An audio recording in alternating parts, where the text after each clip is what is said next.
Welcome, everybody. It is my pleasure to welcome you to the Johns Hopkins SAIS Faculty Research Forum, where today we're going to be talking about transnational advocacy in the digital era. I am very pleased to have two speakers, Nina Hall and Henry Farrell.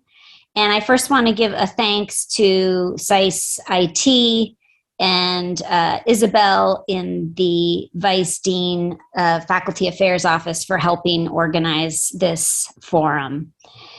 So first up is Nina Hall. She's an assistant professor of international relations at Johns Hopkins at SAIS, and she is based in Bologna, our other campus, along with, we have two other campuses, one in DC, one in Nanjing. She sits in Bologna. She's actually here in DC now for a couple of weeks, interacting with colleagues and collaborators in the United States. Nina has just finished a book on how transnational advocacy is changing the digital era, hence this forum title, and it's forthcoming from Oxford University Press, and it comes out in June. Nina's expertise is on international organizations, transnational advocacy, climate adaptation, and global refugee governance. She holds a PhD in international relations from the University of Oxford and a master's degree from the University of Auckland in New Zealand. She previously worked as a lecturer at the Hertie School of Governance and as a policy officer in the New Zealand Ministry of Foreign Affairs and Trade. We also have Henry, who will be our discussant and having a dialogue with Nina. Henry Farrell is a professor. He's the Stavros Niarchos Foundation Agora Institute Professor of International Affairs. He's also at SAIS and joined us a couple of years ago. He is the 2009 winner of the Friedrich Scheidel Prize of Politics and Technology and the editor-in-chief of many that you know of the Monkey Cage blog at the Washington Post.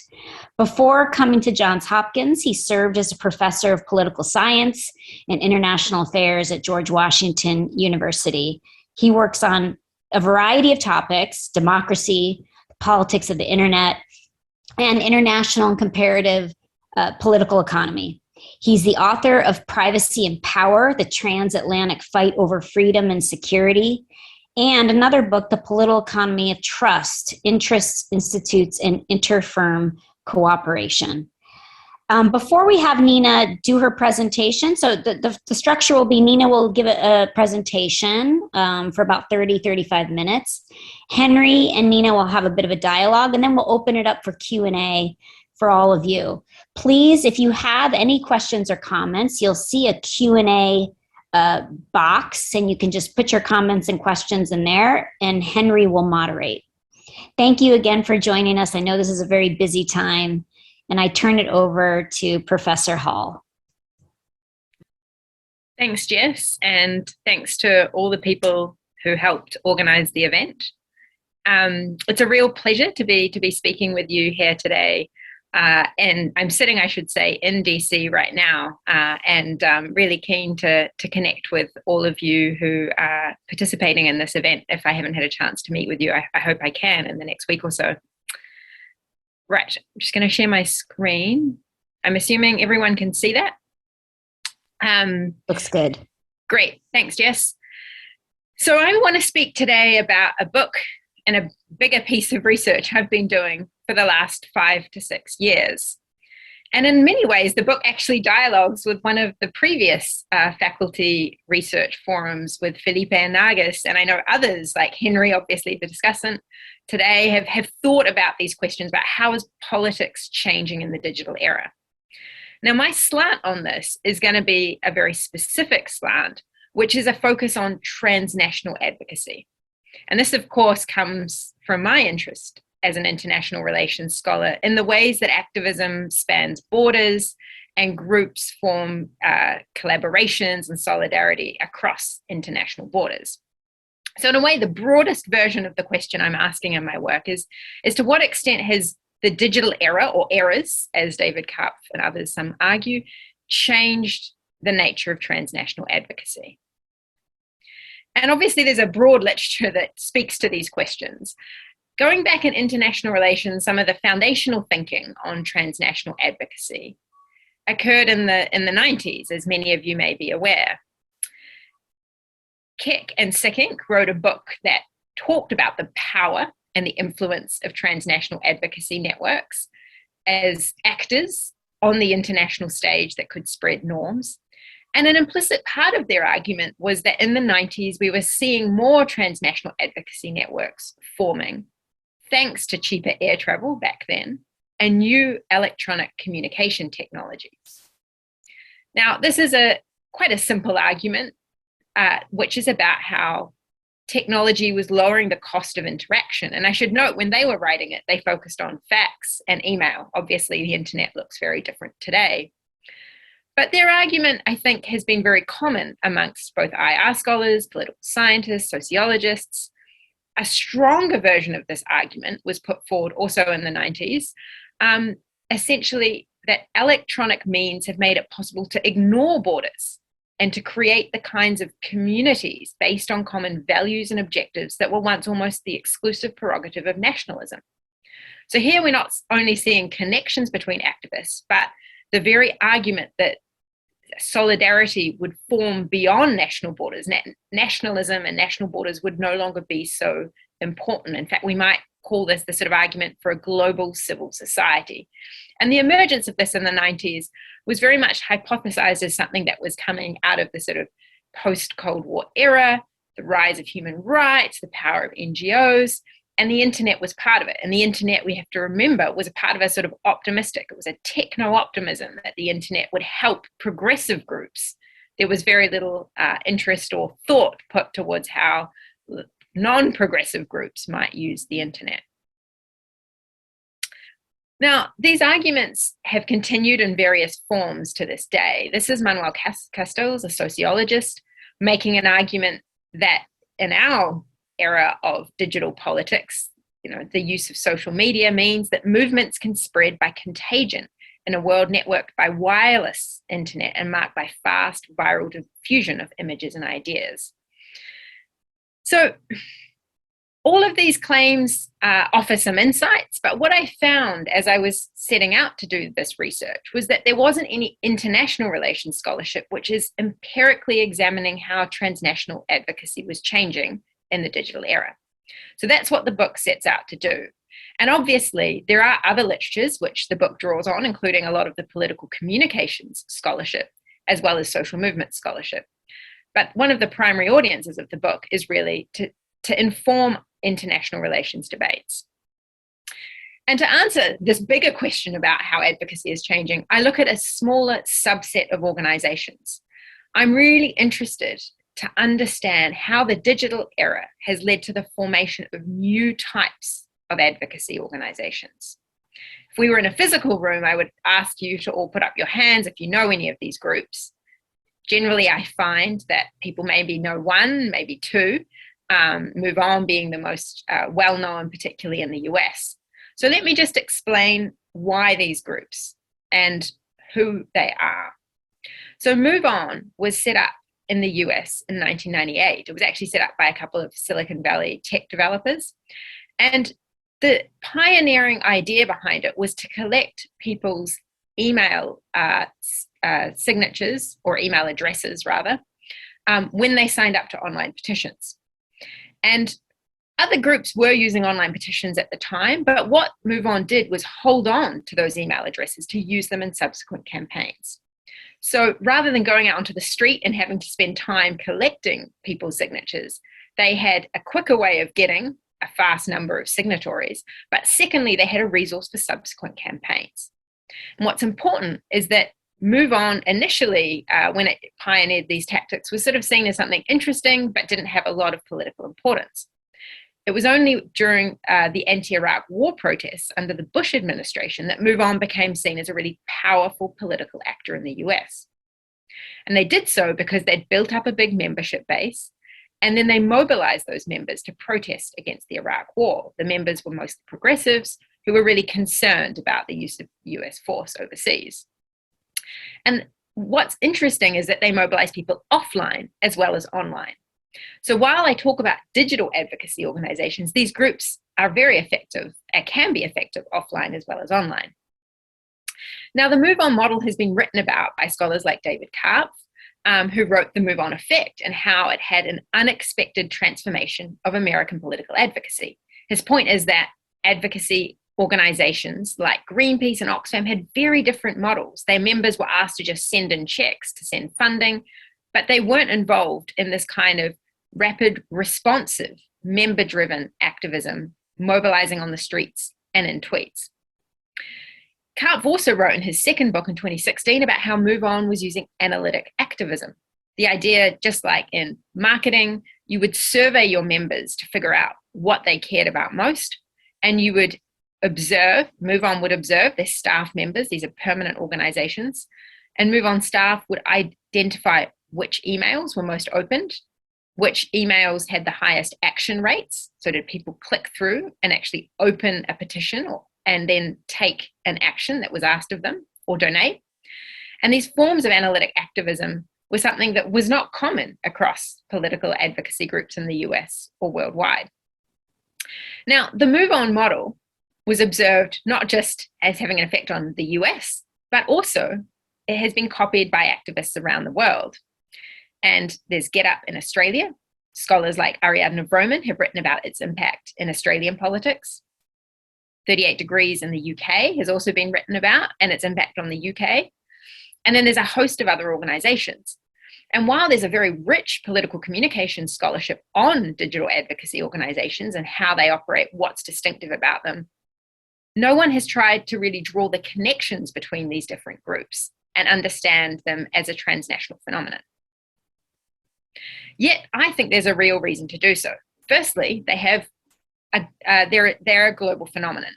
There are digital advocacy organizations that look and act like Move On, that are progressive and model this digital advocacy model in over 19 countries worldwide, from Hungary to South Africa, from New Zealand to Sweden. There have been attempts to emulate these organizations in countries as diverse as Nigeria, Nepal, Indonesia, Colombia, Brazil. And many of these I talk about in the book about these failed cases. There's over 20 million supporters, members who've signed up to petitions and regularly take action. And they claim 1 in 15 domestic voters in the countries they exist in. And as I mentioned, these organizations have had real impact on certain issues at certain times. So to give you an example, they've mobilized people on the streets, whether it be in Wellington, New Zealand, my hometown, in protests against the Trans-Pacific Partnership Agreement, right through to Berlin in Germany, where almost 250,000 people were mobilized in protest against the Transatlantic Trade and Intellectual Property Agreement and the Canadian-EU agreement. This is outside the Brandenburg Gate, and I was actually present at this protest, and it was one of the largest since the Iraq War. Meanwhile, in Poland, Akcja Demokracja, which is the Polish digital advocacy organization, has been involved in protests to try and keep the judiciary independent. As some of you may know, the Law and Justice Party tried to force early retirement of judges. So there's a real broad range of issues, many of which have transnational implications. So given the growing membership of these organizations, the global spread, the fact that they regularly campaign, as we'll find out today, on trade, on refugee rights, on climate, they're recognized, in fact, as influential by politicians. In fact, in Australia, a number of politicians have attacked GetUp and tried to curb its influence, both in elections and elsewhere. But yet, they haven't really been studied by IR scholars. In fact, typically when I present, most international relations scholars have never heard of these organizations and are not aware of the political communication scholarship that goes behind understanding their impact and their influence. So the book more specifically asks these questions of to what extent do these advocacy organizations, these digitally native set up in the internet era, require new theories of advocacy? Are they challenging the way we think about advocacy? And secondly, how do they campaign transnationally? In what ways is the internet enabling these organizations to campaign in new ways or in new forms? And I'm going to try and get to both of these questions in the presentation today. A quick note on my methods. The book draws on over 5 years of deep case studies, ethnographic and participant observation. I've attended organizations' summits. So many of these groups have come together to form a transnational network called Open, which I'll talk about. And I've attended summits that go on for a week typically, slept in the same dorm rooms as these activists, engaged in a number of the activities, whether it be a treasure hunt or a dance party, right through to more formal conversations. And I've conducted over 100 interviews with the activists and also collected a huge amount of primary data, be it on funding, right through to campaign actions, and I'll use that data. So my work, I think I would say, is a very rich set of understandings of how these organizations operate. I've also spent time in the offices of a number of these organizations in Sweden, in the UK, in New Zealand, in Warsaw, and looked at how they campaign on a day-to-day basis. And what I find, this is the sort of structure for the conversation ahead as well, these two key points. First of all, that digital advocacy organizations are actually very distinct from non-governmental organizations. That is, the organizations that IR scholars typically study, like Oxfam and Greenpeace. The organizations I study have a very different model of change. And secondly, while they've formed a global network and there's high degree of trust and solidarity between these activists, and they campaign regularly on transnational issues, they target the nation state. They still see the nation state as the locus of power. So I'm going to talk about each of these questions. I see, Bruce, you have a question about the links between the efforts of these organizations and communications efforts of political parties, which I'm happy to come back to, because some of the political communications scholarship, in fact, has looked at how we're seeing more hybrid forms of political parties. Like if you think of in the UK, Momentum, which was Jeremy Corbyn's faction, which was not a formal organization, but was created by the left wing of the Jeremy Corbyn faction of the Labour Party, and they use some similar methods to 38 Degrees to try and reach people as well. So we can come back to that. But I would say that all of the organizations in my study are separate. They're distinct. They are not part of political parties, although in some cases, for instance, in Australia, the conservative politicians have tried to smear them as simply being stooges or puppets for progressive politicians. And in fact, this is one of the first points I want to make. I'm going to talk now about the power of these organizations, where they derive it from. And I'm going to set it out as 4 challenges to the way IR tends to think about advocacy. So the first is about how these organizations have electoral bite. So unlike most NGOs, digital advocacy organizations actively campaign during elections. That is to say, they go after conservative candidates or politicians and try and unseat them, and they actively support progressive candidates. Many of you will be familiar with Move On in the US, which has for a long time supported Democratic candidates, both midterms or in the presidential races. Here is an example, which they hosted one of the very first major debates between most of the Democratic candidates for the last presidential cycle. GetUp, for instance, has been in Australia very active at trying to unseat conservative candidates. As you can see, they do it using conventional tools like billboards, as well as mobilizing their supporters, their members. So when I say they're member-driven, it's the members that take action. And them in the orange t-shirts below, that's an example of the members going out canvassing, door knocking, phone banking. And they actually successfully targeted Tony Abbott, a former Australian Prime Minister, in his seat, which he lost. And Tony Abbott himself admitted, and with frustration, that GetUp had a real influence in the electoral, in the 2019 elections, causing him to lose his seat. Although I would note that in the Australian election, the Conservatives did win overall. So while GetUp tried to unseat the government, they only managed to get out Tony Abbott from his seat. But the broader theoretical point here is that these are organizations that go after candidates at their most vulnerable moment. NGOs like Greenpeace or Oxfam tend to be much more reluctant to campaign politically during the election cycle.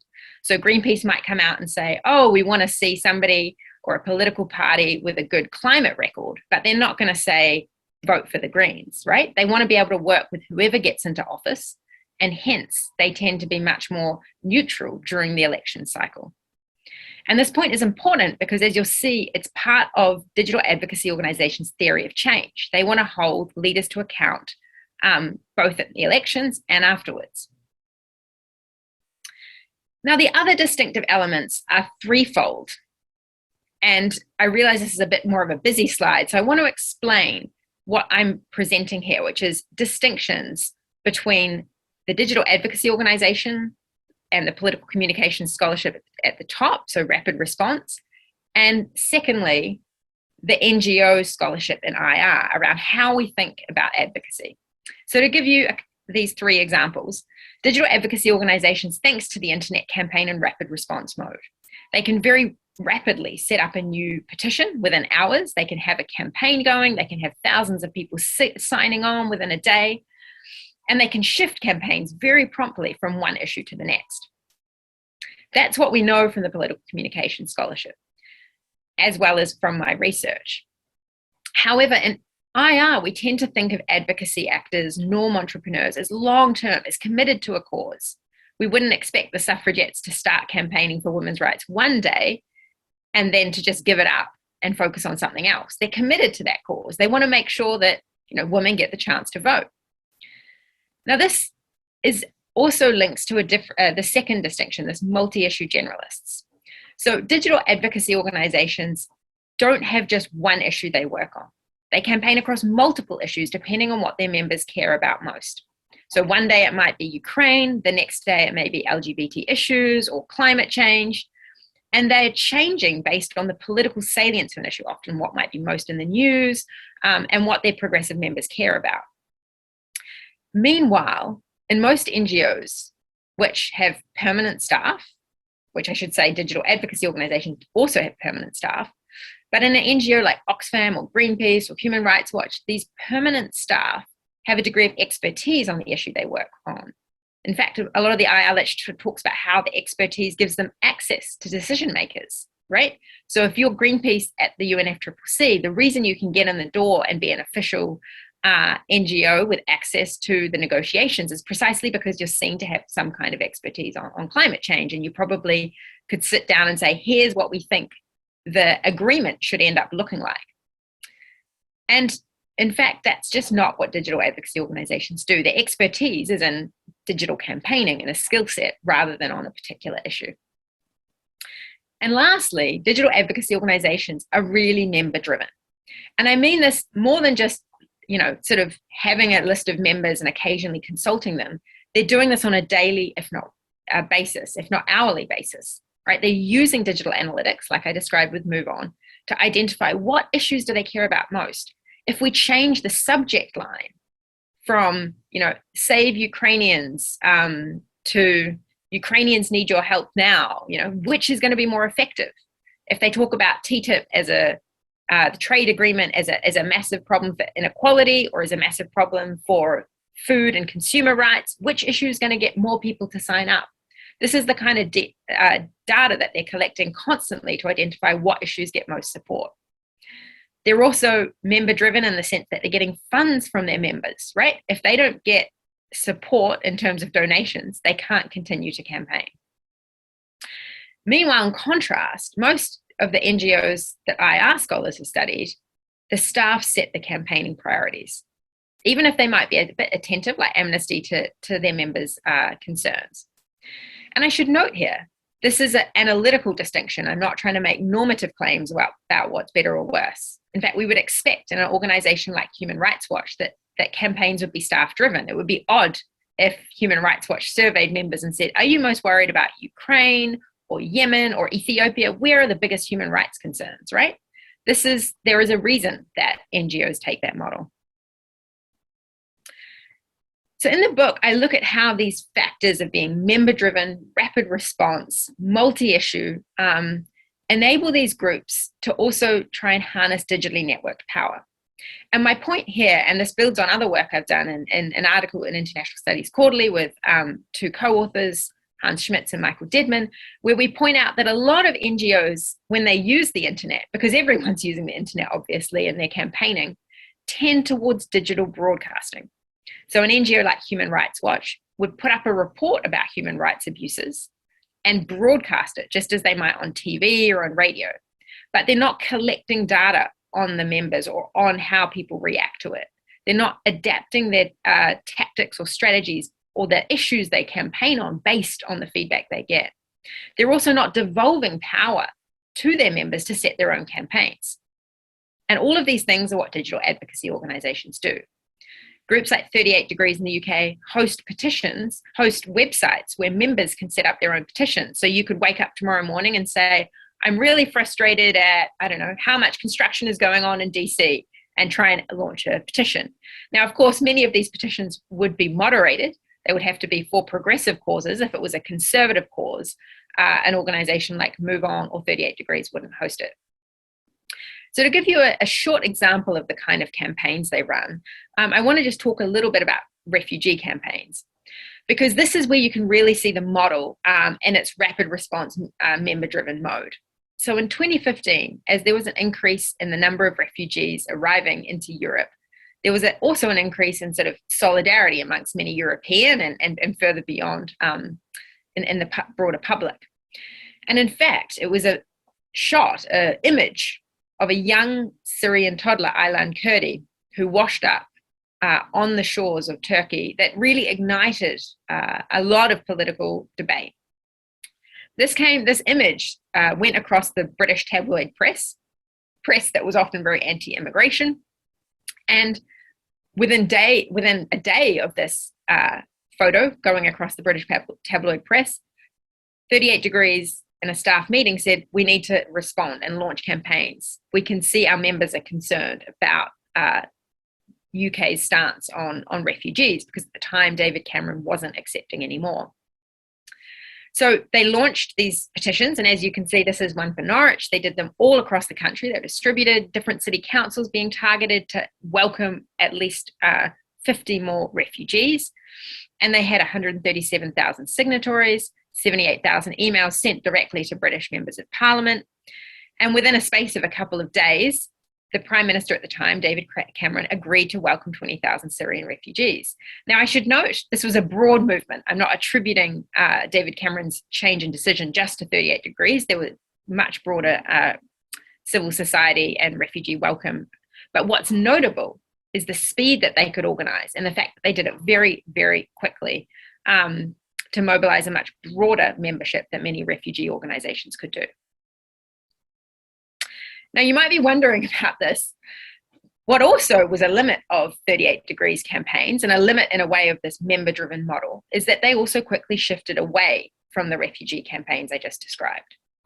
So once other issues came onto the agenda, once people had issue fatigue, 38 Degrees actually found that their members were more interested in saving the bees and conservation issues, rather than sticking to this campaign of saving refugees and ensuring Cameron actually implemented his pledges. And in the book, I tease out some of the other limitations of this model. But I think it's worthwhile saying that not all of the organisations followed in 38 Degrees' footsteps. So GetUp in Australia launched a similar campaign in September 2015 to put pressure on their Conservative government to increase their refugee quota. They mobilised around Light the Dark hashtag, and they they got vigils organised with others in the refugee sector in Australia. And after a couple of days, the Australian Prime Minister, Tony Abbott, agreed to welcome an extra 12,000. But what was different to the 38 Degrees example is that GetUp continued to campaign because they made it a core priority for the organisation.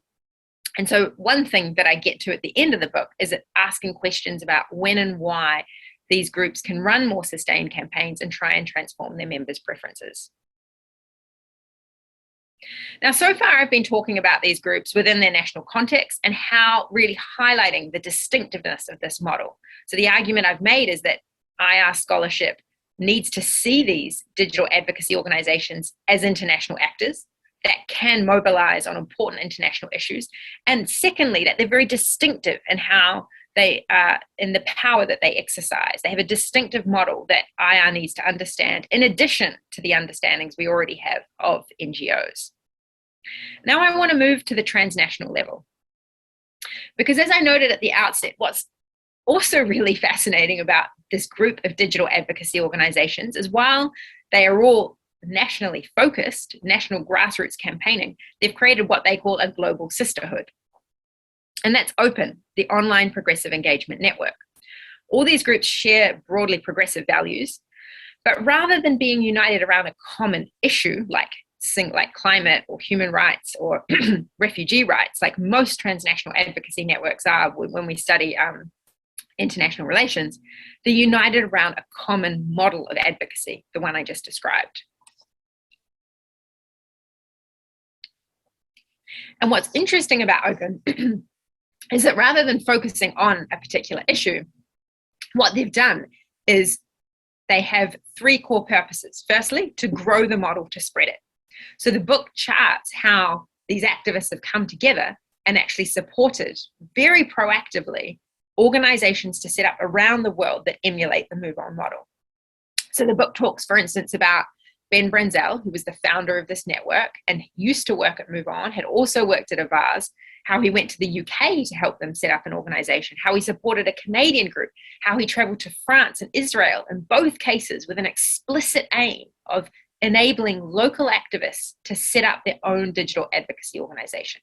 And he sat down and interviewed in France and Israel and Ireland and said, who would be the best leader?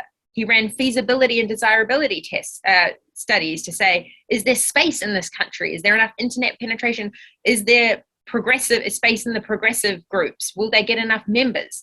So this wasn't just a spur of the moment. It was a studied attempt to identify what space and potential support these groups would get, but then also funding them, bringing in activists who maybe didn't have any digital campaigning expertise to summits. And I met many of these activists. The first time they came to a summit, they had no idea what the model is that I just described. And they were coached, just like Ben Branzel is doing here, and what the model consists of. They were given mentoring, solidarity, support, as well as assistance to try and find funding, if not seed funding from the Open Secretariat itself. So this is really fascinating. It's a spread of a model rather than trying to promote a specific norm. Secondly, what the Open Network has sought to do is to enhance national campaigns. So in many cases, each organization is the only or one of very few organizations that does digital advocacy in its context. The Polish group, for instance, was the first to do that in its context. In Romania and Hungary, in Sweden and New Zealand, there weren't other, and to my knowledge, in many of these cases, there still aren't really big other digital advocacy organizations, unlike, of course, in the US, which has a much bigger market for this type of work. And so, in a way, Open became a community of practice, a space for these groups to learn from each other, to refine the best tools, and how to get the most members, how to get the most people signing on to petitions, how to get the most donations.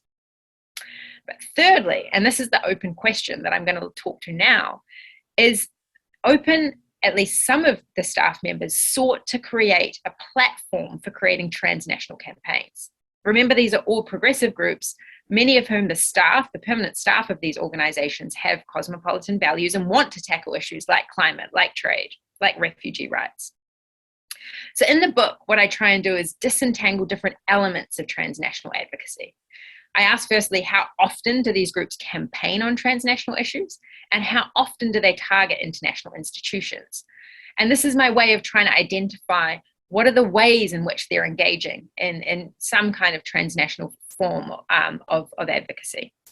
And I should note, often the literature sort of overlaps these different dimensions of engaging with a transnational issue or engaging with an international institution. So firstly, this is data I collected actually with a SAIS alum, research assistant. We collected 4 organizations' campaign actions over a year using publicly available data, which was a total of 150 actions. It included the UK's 38 degrees. And what we found, this is all of the 4 organizations' campaign actions, that almost 40% concerned a transnational issue, like trade, like climate.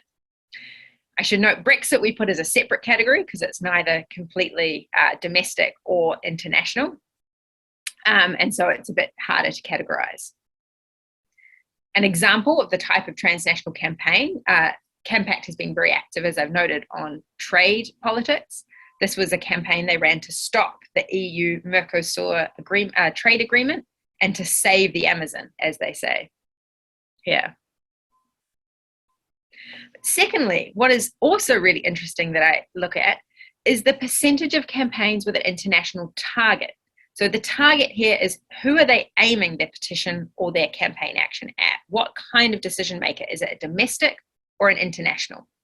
And lo and behold, almost all of them target a domestic. So most often a national minister or a prime minister, sometimes subnational. Very occasionally do they target an international institution. 38 Degrees once did it, with aiming at the CEO of YouTube, and Campact twice on campaigns related to the EU. So far and beyond, the most common practice that we see is these groups, when they're campaigning and thinking about transnational issues, they may be sharing ideas and tactics and technology and between them, but their actual campaign targets are predominantly the nation state. And why is this? I argue in the book, drawing on quotes and examples from the organizations themselves, that they see the state as the locus of power. They seek to mobilize citizens to put pressure on national decision makers. So as I outlined at the beginning, their whole theory of change is to mobilize their members, the individuals who sign up to petitions, to then put pressure on elected officials who they want to change, that they have a very direct relationship with.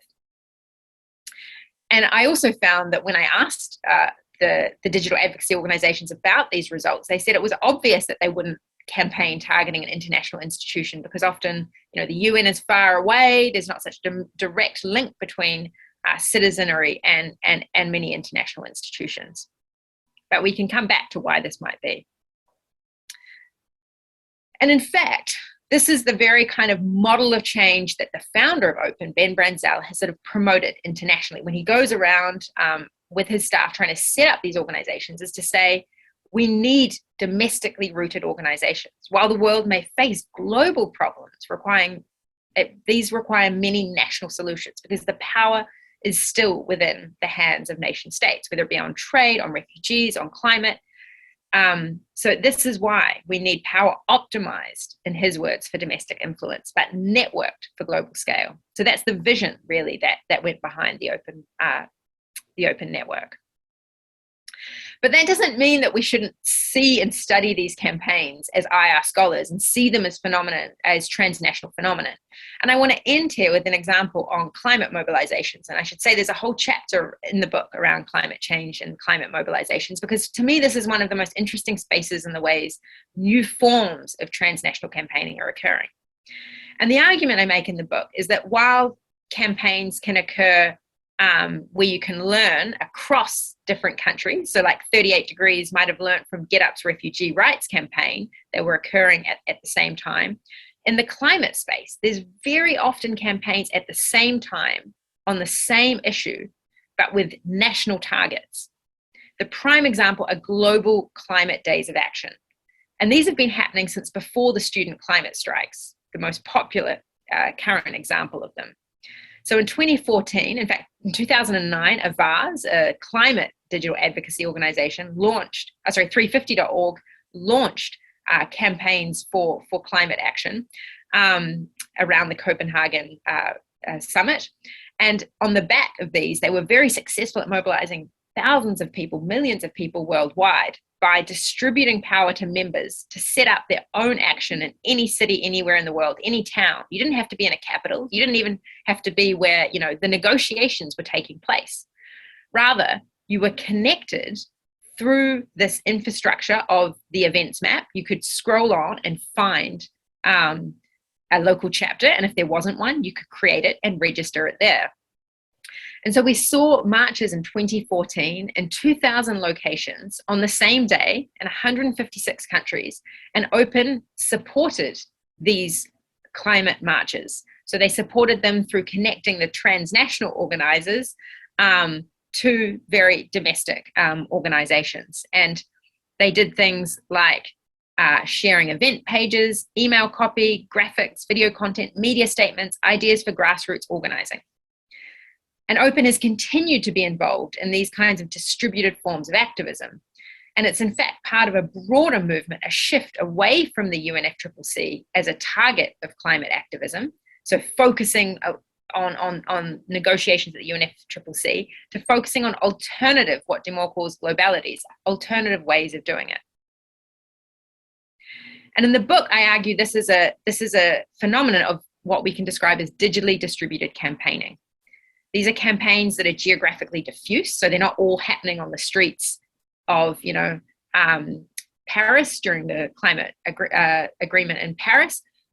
They're characterized by very loose connections between individuals. So somebody sitting in Wellington, New Zealand may not know the person marching on the streets in DC or Paraguay or Uzbekistan, but they are connected through this platform like the events map, and often through a digital advocacy organization or multiple networks of them.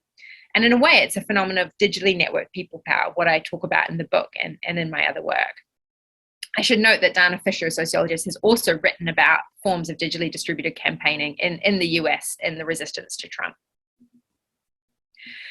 So in conclusion, the book basically sets out to make two central claims. Firstly, that digital advocacy organizations are and can be influential in the international arena. And this is thanks to a distinct model of change that is their member-driven, rapid response, multi-issue, and digital platforms enable them to do this.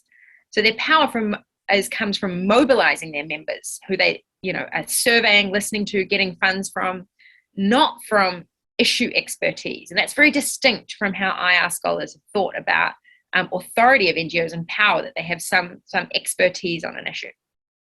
And secondly, these actors are all transnationally networked around a common model. And this model, this digital advocacy organization model that many of you will be familiar with the Move On example, they've built strong networks of trust and solidarity between activists who follow this model. And in fact, the Open Network has promoted the spread of it globally.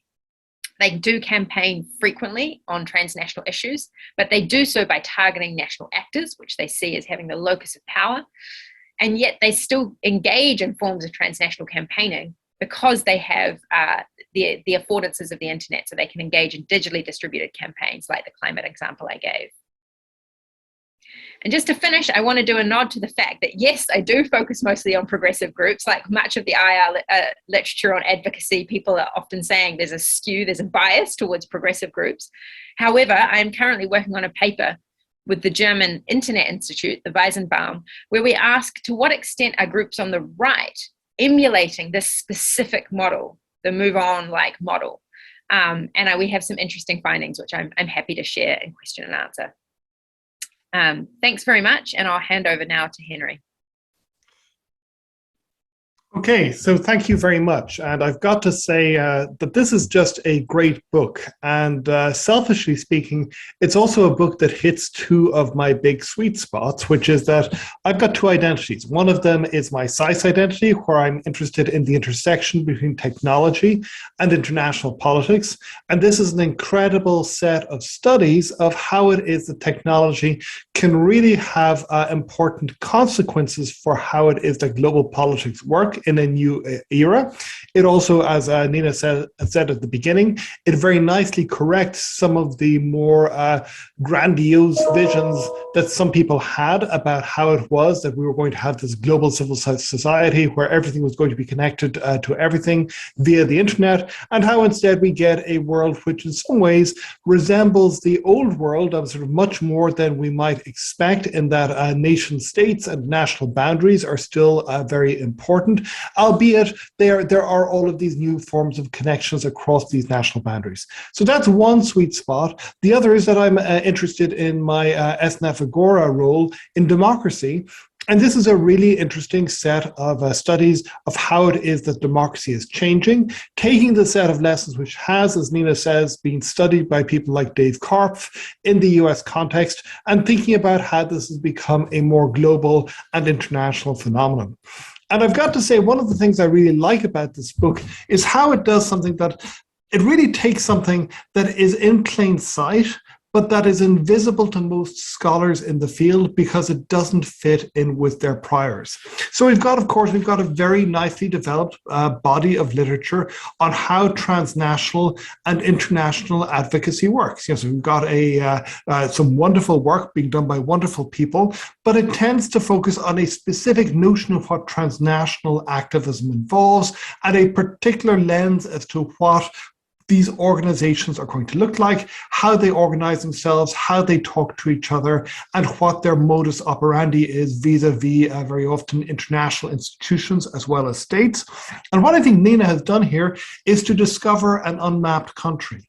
These organizations, which are incredibly important, but which have only registered, at least in my understanding, in a very indirect way in the international relations literature. So that, for example, I didn't know about Nina's organization in Germany before I read her piece, but I did know about the consequences that it had had in creating a huge campaign around ISDS, Investor State Dispute Resolution Systems, which is an incredibly arcane international topic, which nonetheless became the focus of a major national campaign and a major first-ranked public issue in German discussion and debate, leading to all sorts of problems for people who wanted to create this agreement between the US and Europe, but I did not have any grasp of the actual grassroots mobilization and politics processes through which this had become an issue. And I think that Nina, her work gives that hidden story. It maps out that invisible country in ways that international relations scholars really need to pay attention to. So this is just a great book. I think it's a big contribution to the literature. I think it's going to have a big impact when it hits the street, which I understand is in June of this year. We are looking forward to seeing it. I very much enjoyed reading it. But I do want to get into some dialogue. So I guess one question that clearly you have thought about a lot is that many people dismiss these organizations and this entire mode of organizing.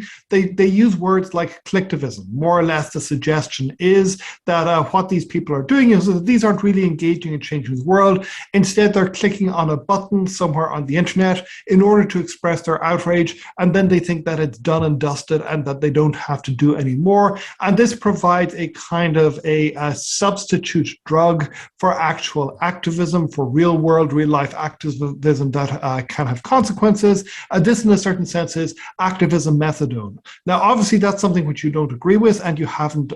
You talk about to some degree in the book.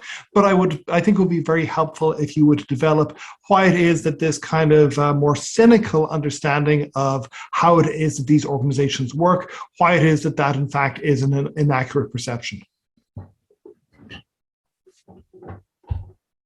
Sure. Thanks, Henry. Thanks for the comments. Yes, I disagree with the collectivism critique, but I do think there are critiques of the model. So just taking the collectivism critique first off, the popular debate has been, and this is people, from like Malcolm Gladwell right through to, some IR scholars saying, well, political communication scholars saying, this doesn't work. This idea of setting up a petition, getting lots of people to sign as quickly as possible, and then assuming that decision makers will make some sort of change. And the reason why it might not work is obviously, firstly, it's easy to do. So it doesn't signal to the decision maker that you're actually really committed to a cause. You can easily share something on Facebook, sign it, you might not even remember you've done it. And secondly, decision makers, even if they do receive it, are being overwhelmed with this kind of thing now. So there is a bit of fatigue of the tactic as a whole. Now, while there is some merits in those arguments about the tactic of online petitions, I think what that misses is that an online petition can be part of a broader campaign. If it is just the online petition, yeah, sure, there are limitations to it. I'm not going to defend an online petition, till the end of the day. But I would say that the way these organizations work is not defined by any single tactic. And this is where I think sometimes the literature has been a bit skewed, because it's like saying we have digital activism as opposed to real world activism. And this is a really difficult thing to kind of navigate, because obviously the digital era has enabled new tactics, but those new tactics can then be used to mobilize people on the streets as much as they can be online. So I guess one thing my book tries to do is to break down the simplistic binary of online versus offline. And the example of the climate protests, I think, is really useful for that, because in fact, when we look at, say, the Fridays for Future protests, the student climate strikes, the majority of them weren't mobilized on social media, even though they're younger. They were mobilized in face-to-face. But social media provides a link to enable them to share their events. It provides a map so that everyone can go online and, connect to a global movement. So rather than just being a group of friends meeting on the streets in DC and a group of friends striking in Sweden, they're part of a global movement, and it gains more impact, I would argue. That's why we got figures like 6 million people protesting around the world for climate action in 2019. So to me, I think the more interesting questions to ask are about the different models of organization and what their roles are.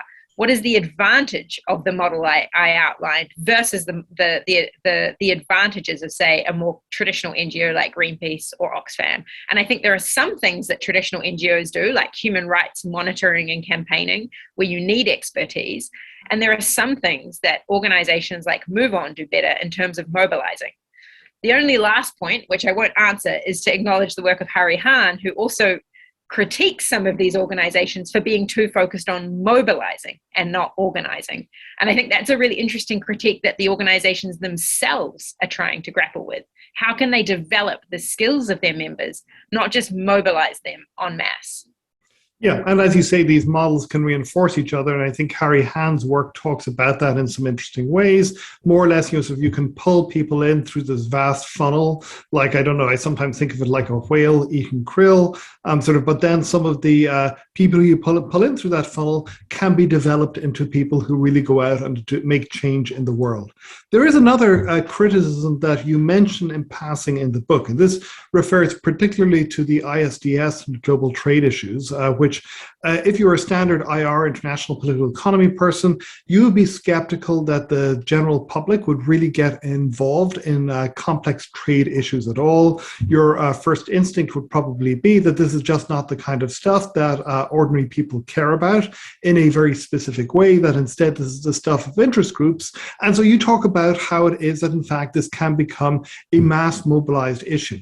Equally, however, you suggest in passing that the ways in which these groups have done so has sometimes been exposed to some critique or criticisms because they simplify things down, they simplify the issues down and make them so crude in a sense that they aren't really representative of what is happening, that rather than providing the truth, they're in fact truthy, to use the phrase from John Oliver. So is that a fair criticism?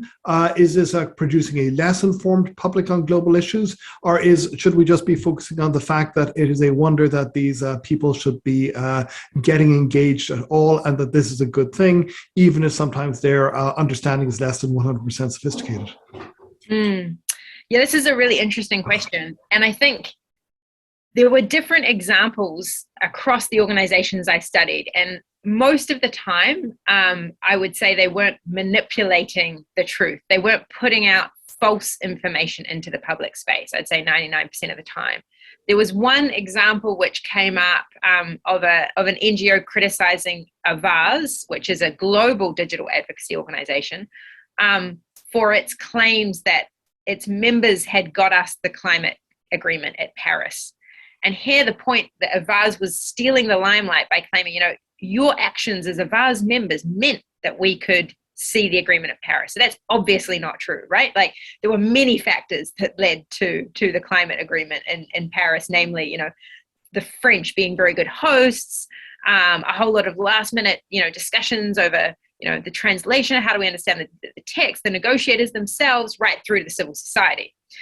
So yes, there may be cases, but I would say that they're rare where the organizations are inflating either their role, and I should say they do that often because they need their members to think they're having an impact so they can get more funding. I think the claim that they're sometimes oversimplifying it can occur that they have a very clear message in a lot of the email communications about here is the villain, here is the bad guy, and this is what you need to do to stop the bad guy. I think there are a particular way that they talk about, but they do often put footnotes underneath where they link to news stories to provide further detail in their communications. I think the broader question, though, that you get to, so I would disagree that they're manipulating the truth. I think that they are running simpler campaigns, often with villains or with like clear messages about a tactic or that their members can take. But I think the broader question is about their role in polarizing society, because I think this is one question that scholars of digital politics have often asked, sort of like, to what extent are we getting these sort of echo chambers of people only talking to others like themselves? And is this really fueling a kind of stronger partisan divide? And I mean, in my work, I don't draw a conclusive I don't draw a conclusion on this very point. I think there are instances where they've mobilized people strongly, like you point out, like in Campak's case, and but they also have been very aware of, when you talk to these activists, the limitations of the model. And I guess that's what one of the other elements in the research that I shed light on is that most of the staff working in these organizations are trying to grapple with these questions themselves. They're trying to say, how can we do activism that has a more sustainable long-term change? And their desire, even if that their output isn't always that, is to think really deeply about democratic debate and deliberation. And so I think that's one of the interesting questions and reflections that I try and shed light on in the book. And of course, last week you were able to do an event with Milan de Vries, who is somebody who has actually done this from the inside as a key person in Move On. But you also referred to something interesting in passing there, which is when you talked about Avaz and the criticism that it had gotten, this goes back to what you said about how we need to have almost an ecosystem of different organizations which fulfill different roles. But of course, this isn't a peaceful sort of animal kingdom. This is instead sometimes a world of rivalries between these organizations, and sometimes some unhappiness on the part of more traditional organizations at these new bumptious organizations who are, as they see it, sometimes trampling all over stuff and don't really understand what they're doing. So if you could talk a little bit about that kind of competition and the extent to which this is a collaborative relationship, this is a competitive relationship, and what determines when it is the one, when it is the other, between these two different kinds of organizations that are sharing the same space. Sure, thanks. So one of the chapters does tackle this head on and sort of asks, what is the nature of relationships between NGOs like the Oxfam Greenpeace's and digital advocacy organizations? And I identify 3 different relationships. That's competition, cooperation, and emulation. So the first is exactly what you said, this example where, and I heard this coming from NGOs like Oxfam, for instance, when they met and they say, we're losing out to these new digital advocacy organizations. In fact, senior people said to me, our best campaigners are going to digital advocacy organizations. We're losing staff because these other organizations are newer, they're nimbler, they have this huge, incredible machinery that enables them to mobilize people in ways that we can't do. This was something I also saw in the climate space after 2009 and the disaster of Copenhagen to get an international agreement on climate change. 350.org, a very small organization, was able, with much fewer staff, much fewer resources, to mobilize many more people than the big environmental NGOs. So there's definitely a sense of like these new, well, they're not so new anymore, but the new kids on the block are doing a better job at mobilizing people than we are. And that competition, it does exist. However, what I found was that often the organizations like Greenpeace that were attentive to this, rather than just kind of dismissing the organizations, or I don't know how else they'd outmaneuver them, they actually sought to emulate some of the practices. So Greenpeace in after 2009 set up what they call Mob Lab, the mobilization lab, i.e. to mobilize people en masse. They also sought to devolve power to their members to use digital tactics to do so.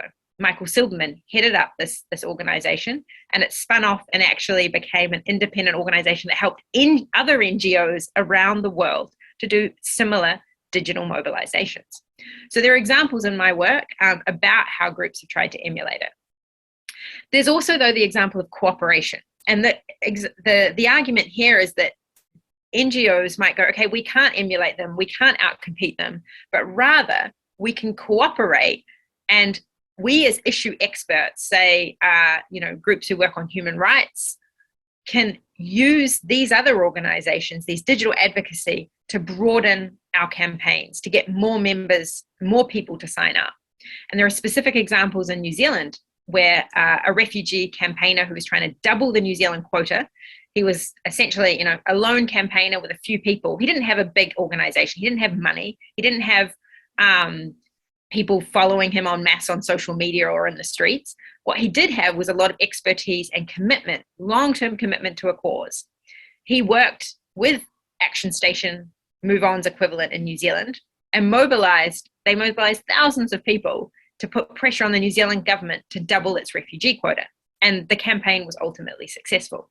Now, I think if that campaigner, his name's Murdoch Stevens, and he's written about it, and he's written about his collaboration with Action Station, he writes about it in very positive terms. If he hadn't had Action Station, I don't think that campaign would have taken off in the way that it did. Okay, one final question, and then we've already got some audience questions, and if you would like to ask a question, do use the question and answer button, which is, you talk about how these are primarily membership-driven organizations, but you also talk in the book about a couple of cases where leadership took things into their own hands and brought the organization to places that the members weren't initially perhaps prioritizing or emphasizing. And if you could just talk a little bit about that, why they did that, and what the consequences were. Sure. So the argument towards the end of the book is basically saying there was this very rapid response, member-driven model that digital media enabled, but that over time, some of the organizations, not all, became aware of the limitations of being so rapid and fast and reactive and responding to members' revealed preferences. The notion of revealed preferences is important here because people, tend to click more on cats, right? Cat videos. Even if you don't want to spend your day watching cat videos, you might do so, right? Just because they keep coming up on screen and you can't resist. But your underlying preference might have actually been to sit down and read something substantive about how to change the world, a long, heavy article or a book, but you couldn't bring yourself to do so. So the argument is that the staff, the people who work at digital advocacy organizations as paid professional campaigners, can try and sort of bring their members along with them to either engage with something that they otherwise wouldn't, because they'd be, just reacting to whatever clickbait was out there, and even in an extreme form, transform the preferences. So they might go from saying, well, refugees are kind of, all right if they stay somewhere else. We want to help them, in Africa and send some money, but we don't really want them here. And I should note that this is something that happens in these progressive groups. They do find that they have members, for instance, who are keen to campaign against the rights of international business and to campaign against trade agreements. And that sovereignty argument also carries across to migration and refugee issues. So there's really interesting intersections between the different campaigns these groups run. And so some of them, what they've sought to do is to say, we want to try and attract members, so change the membership list so people that support refugee campaigns are more likely to get involved, and B, educate and kind of support our members to understand this issue differently. And there's a couple of examples of where organizations have done this really successfully. I think Action Station New Zealand has been very deeply embedded in working on Māori rights and really radically changing society. And that's come because the leadership, the head of Action Station, have prioritized that and set different metrics. So rather than metrics for their organization being about growth, how fast can our membership, how many members can we get, how many donations, their metrics were not just focused on the clickbait metrics, but also on really strong progressive change. Now that's hard for an organization to do because obviously it has to be a strong enough organization to sustain that. But I think that was one of the really interesting examples that I get into in the book. And there are a few other examples of, Aksha Demokracja in Poland saying, even though our members don't really care about judiciary, the judiciary elite, why would we care about them? They did see a need to campaign for the independence of the judiciary. And that, of course, became a mass campaign. So sometimes it's also seeing what's going to happen strategically as campaigns unfold. Oh, we Sorry. can't. Yeah. Let me get into the Q&A. And this is a question. I'm beginning with a question from Ho Feng, who he had to leave early, so he said his apologies, but just in case he is still around, he asked whether this, he talked about two interesting comparative cases. One is digital activism among the transnational right and neo-fascists, and the other is digital activism happening in authoritarian countries. And so he's wondering about how we might see this in a comparative framework. Are they going to work in similar ways, as best as you know? Do they follow the same logic? Do they follow a different one? How do we figure out how these other spaces of activism might or might not resemble the ones that you studied in this book? Thanks, Ho Feng, if you're still here. And if not, I will follow up with you. The question here, I think there's 2 points that I would want to tackle. First is like the difference between how the organizations I work are all in democratic states, with the sort of fuzzy exceptions of like Hungary and Poland, where we're seeing, the rollback of democracy. These are countries that have democratic institutions, that have regular elections, where citizens can hold their elected officials to account. And that's important because the theory of change of the organizations I study is premised on those officials listening to citizenry, right? So if you mobilize on the streets, the typical reaction is not going to be repression, as we saw in the examples of Tibet, Taiwan, Hong Kong, Myanmar. It's a very different setting there. So I want to acknowledge the sort of scope limitations of the organizations that I study, that they haven't tried to, and we haven't seen emulation in non-democratic countries. Now, that's not to say that we might not see new forms of advocacy organization emerging in those contexts. And I guess the sort of broader contribution that my book would do is to say, let's move beyond specific tactics of digital activists to ask, what are the organizational forms that we're seeing around in Southeast Asia or in Eastern Asia? Maybe there is learning that is happening across these different, Taiwan, Tibet, Hong Kong, not just about using an online petition or doing a march, but actually an organizational form. And I think, Ho Feng, you'd be really the person who'd be best placed to answer that more than me. But what I can say on the right is that there are examples, and this is speaking to the paper with Weizenbaum, where we are seeing right-wing actors acknowledging the impact of Move On, of GetUp, of Campact in Germany, and being struck by how many people they can mobilize and saying, we want a conservative Move On. We want a conservative GetUp, and creating organizations which they try to copy the exact model. So the learning that's happening is a diffusion of an organizational model.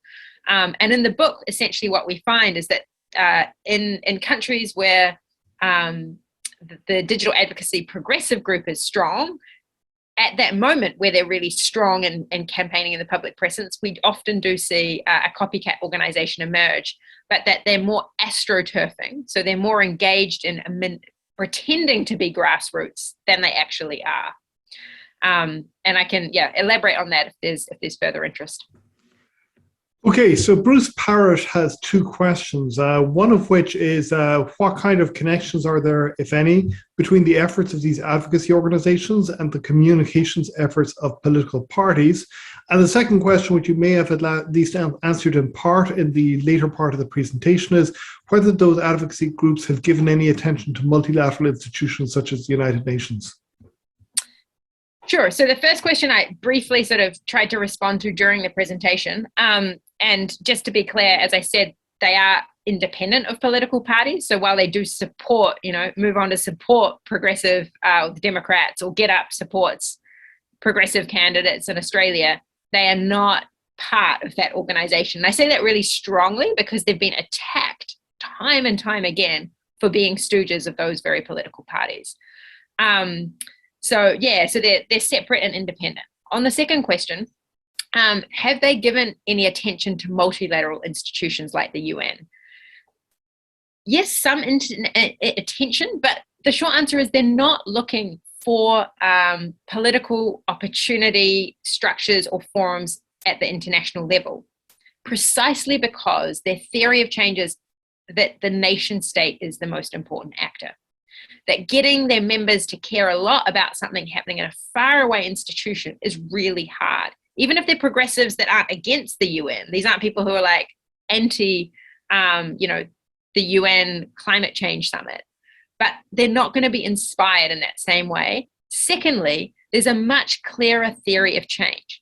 So even if the US, say, is about to go to the Paris Climate Summit, the organizations would be focused on how do we shift US decisions and their commitments on climate change before they turn up to that summit, rather than trying to do a whole lot of symbolic advocacy at the summit. Because we all know that, these decisions are made largely before you go along to the international negotiations. You need to be putting pressure on decision makers then. So it's a strategic decision that they're making, that's where they can have the most impact, because their members are mobilizing against the elected officials within their own country, even at international summits. And I have some interesting examples in the book of what that looks like. Next question is from Adria Lawrence, and I've got to say that it's great to see so many faculty turning out today for this wonderful workshop. And she has two questions too. And the first is that you have a finding that these organizations target nation states, and this may be surprising to some people, but you, perhaps because the membership is transnational, but she wonders if the counter argument that states are where the power is, as one of your interviewees says, if that basically explains this, and why would we expect them not to target nation states? Under what circumstances would they be targeting other kinds of actors? And the second question she has is she talks about the digital advocacy organizations, and you're finding that they are influential, and she wonders how much the transnational membership and the transnational aspect matters for their effectiveness, and whether transnational networks are more or less effective than national networks. Great. Thank you so much, Adria, for the question. One of the things I've struggled with throughout writing this book is kind of trying to characterize and understand the IR literature on what is indeed transnational and what would we expect. And I think that's because transnational can be used in multiple ways and is quite slippery as a term, right? In the book, I'm understanding it as transnational is a phenomenon that's occurring beyond the state, right? And I think that what the literature in the 1990s understood was, and that's why I start my talk there, was this kind of optimism that we would see, progressive causes being codified in international law, and we would see a kind of democratic liberalism reigning internationally, and that progressive NGOs would be championing that and pushing it. Now that's one version. Now, I'm not saying everyone would have agreed with that at the time, and certainly not everyone, many of the writers probably don't agree with that anymore. So in a way, I don't want to caricature that literature, but I do want to point to that being a strong underlying thread, which is why so much of the IR literature today is kind of going, the contestation of the multilateral order. Why is it that it's not what we thought of in the 90s? And so in a way, what the book is trying to do is just kind of nuance some of those claims to say, in Catherine Sickink's work, I would acknowledge, she would say the nation state was important unless there's repression and they have to go around the state to engage in what's called a boomerang model. So I think that on your first question, would we expect them to target someone else? It depends who you talk to. Some people would look at this and go, I'm not surprised. Great. In a way, it's a strong argument that the nation state continues to be important. And I don't disagree with the view of Ben Branzel, who I quoted, that power is largely in the nation state. I do think, though, just to finish this point, that what I'm trying to illustrate here is the role that organizations, formal organizations with staff, can play in these contestations of the multilateral order. So like Henry Farrell mentioned earlier around Campac's role in trade, he pointed to the fact that, there was a huge mobilization in Germany and a very small one in France. And what many people haven't understood is what are the formal organizations involved in contesting elements of the multilateral order. The second question around the influence of digital advocacy organizations and how important networks are and membership. So 2 points here that I would, in response. Digital advocacy organizations and all the ones I study largely have national memberships, right? So if you're in Move On, you're most likely an American. You could be a New Zealander who happens to be living in DC, but largely speaking, you have some connection to the US. However, they Move On is part of a global network, right? And that global network is other organizations in Sweden and New Zealand that share that same model and share similar progressive values. Now, in answering that then about the power of networks, I think networks, either national or transnational, for my study, are both useful, but useful in different ways. All of the organizations I studied campaign often in coalition with domestic actors to enhance, the issue expertise of their campaign. So the example of GetUp campaigning on refugee rights with a refugee organization, or Action Station with, a justice organization. And other studies have found this too. Michael Vaughan has looked at tax justice campaigns and how GetUp and 38 Degrees are more embedded in domestic framing and networks in their tax justice campaign. So it's not just me finding this.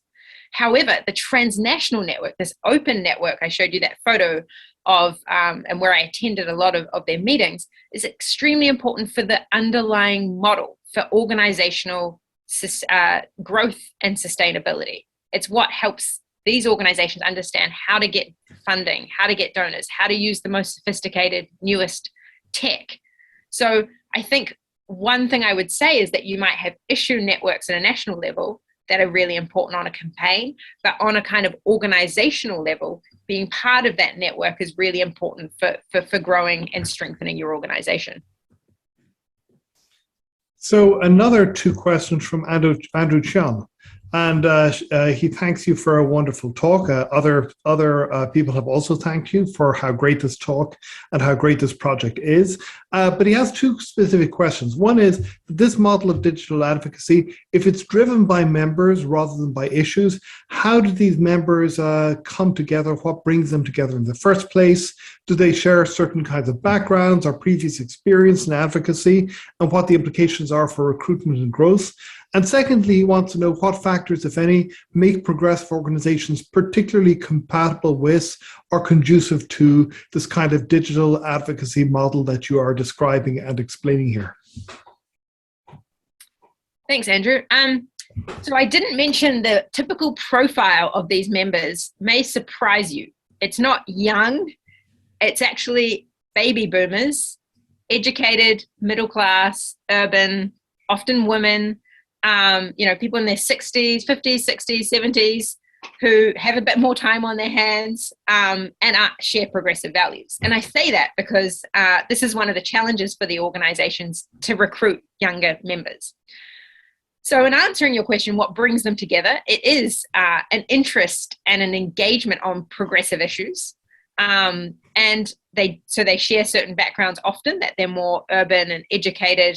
They don't necessarily have previous experience in advocacy, but they are, and this is another interesting part of the model, email was the predominant form of communication. So when we think of baby boomers, most of them, used email. Younger generations, younger than perhaps students today at SAIS even, my 19-year-old cousin's daughter doesn't check her email frequently. She's much more likely to use TikTok. And so this is a question of how these organizations will adapt to a younger audience. But why they use email is because it's the most stable form of communication. For a baby boomer population, they predominantly have kept and hold on to a consistent email address, right? And it can be hard if you're trying to use different platforms and changing. That's not to say the organizations are very active on social media today and do campaign a lot using Facebook and other tools. Secondly, why would progressive organization, what makes them compatible with digital advocacy? Nothing, actually. I wouldn't say that progressive groups are more effective overall than the right or non-progressive groups. In fact, Jen Schrady's work illustrates this really well, where she compares groups on the right and groups on the left in North Carolina.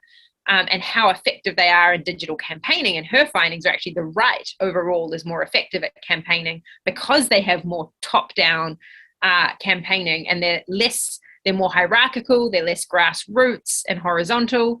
So the argument, and we can go into it because I see Felipe has a question which gets to this too, of my book is not to say that the left are better, because that was something, and Dave Karp talks about this in his earlier work too, that people kind of hypothesized in the 90s that the internet, because it had some kind of inherent progressive democratic grassroots values as an early form of the internet before it got taken over by the big five tech companies, that it would therefore lend itself to more democratic forces and more kind of democratic campaigns. I'm not necessarily arguing that. All I'm saying is that we have seen the emergence of new forms of organization that can use the internet to engage people in different ways. And so we need to understand that model. And it has limits, it has strengths, and it has weaknesses.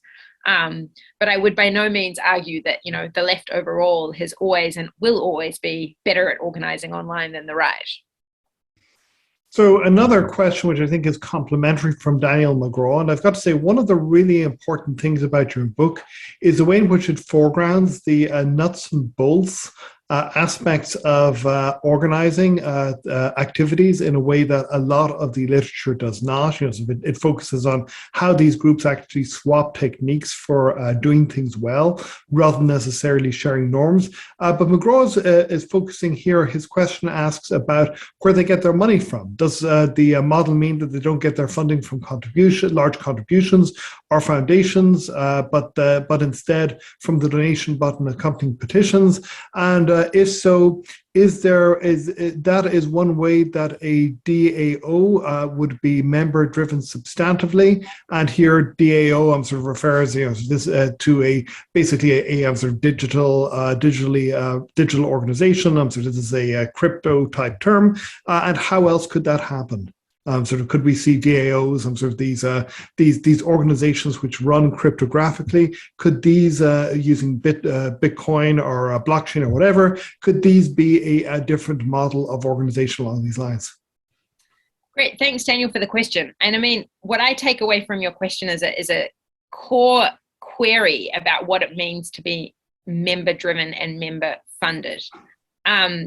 So all of the organizations I study are predominantly, like 80 to 90%, funded by individuals who receive the petitions and then click yes, a donate button to give maybe a monthly donation, or most often a one-off donation, maybe associated with a campaign. And just a small note on the donation button point, they have tested which donate button is most effective. Is it an orange, or is it a blue, or a different color? And they found, and Karp has written about this in his work, that orange is the most effective, or at least was, button to get the most donations. They've also tested to figure out how often you can ask people for donations, the sort of intervals between requests. So there is a high degree of analytic activism behind identifying how to maximize contributions. And it does mean that they don't generally accept money, certainly not from governments, and only occasionally from foundations. There are some examples of foundations funding particular projects, like the Omidyar Network, for instance, has funded work on digital democracy in Sweden and in New Zealand.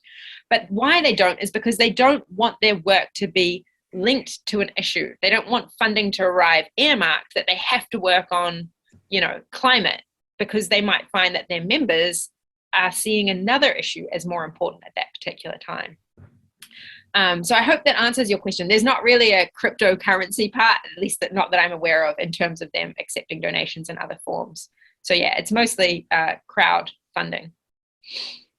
Okay, and I think this has to be the final question because we're running out of time, which is from Felipe Campante, who asks whether or not you could elaborate a little bit on the right-wing copycat model, how it is that they're organizing to copy the left, what the AstroTurf character involves, and does this make a difference in the effectiveness of these organizations? Sure. Thanks, Felipe. Would love to talk more about this with you. So as I indicate, I think there's one thing that I find in my work, and then there's a much broader literature that could help think through that question. So the article that I'm writing specifically looks at groups, to give you an example, Advance Australia, which has tried to copy GetUp, or Grass Fire, which I'd never heard of before, which is trying to copy Move On, right? And Patriot Petition trying to copy Campact. And what it finds is that these groups have a rapid response, seek to be member-driven and campaign across a range of conservative issues, but that the astroturfing element we identify because we can't see examples of them handing power to their members to determine campaign issues. So on a website, how would I see that? The difference between, say, Move On and its right-wing copycat Grassfire is that Move On has a Move On petition platform that members can sign up and set up their own petitions. We do not observe that on Grassfire's website. So there's no ability, from what we can see on the public-facing site, that members can set up their own petition and campaigns and drive the agenda of the organization, right? And this is true in the German case and the Australian case. What we don't know is how much analytic activism, how much they're surveying and testing and listening to their members based on action and open rates of emails. And we don't know that because we haven't done deep ethnographic work like I've spent the last 5 years doing with the progressive groups. So it could well be that the right are engaging in other forms. However, how they present themselves in the public domain, at least, doesn't suggest that's the case, because they're really sort of highlighting key staff and sort of, in the Grassfire's case, Steve Elliott, the head of the organization. And I would note, though, that this is a study that's part of a much bigger literature on right-wing organizing. And I think there's a real richness in that literature. And I think one thing I'm really curious to understand, and people like Daniel Kreis and Freelon have written about how the left and the right are learning from each other. Because very often the debate is sort of, how does the left, what are the tactics or strategies they're sharing, and the right, and sort of transnational collaboration amongst right-wing networks. So this is the work of Manuela Kayani, for instance, but not what's happening across these different, from different ends of the political spectrum. So that's a space that's kind of the broader literature that we're trying to think within. But we would be very happy to speak more about it, because it's also a new area for me thinking about right-wing organizing. Well, this has just been a wonderful presentation and a wonderful set of questions. One final thing I would point to just from your answer there is how much your work connects to a body of literature that international relations scholars don't pay nearly enough attention to, which is a communication scholarship, and the ways in which communication scholars have been thinking about how these organizations work and learn from each other for a long, long time. But this, I think, really does show how the book makes a quite extraordinary contribution, I think, to our understanding of how advocacy can work on the international level, and also has lessons when we think about these movements such as Extinction Rebellion and others, which aren't quite in the space that you are describing, but which have clearly learned a lot of their organizing tactics from it. This really is a transformative set of phenomena that you're describing here. So I think I'm not sure whether Jess or I is supposed to do the closing remarks, but I will, at least from my behalf, thank you very much for having talked to us today, and thank you everybody for the wonderful questions that you've asked. Thank you everybody for joining. Thank you as well. Thanks for hosting. Thanks so much, Henry and Jess, for your time and for all of your questions, and look forward to further conversation.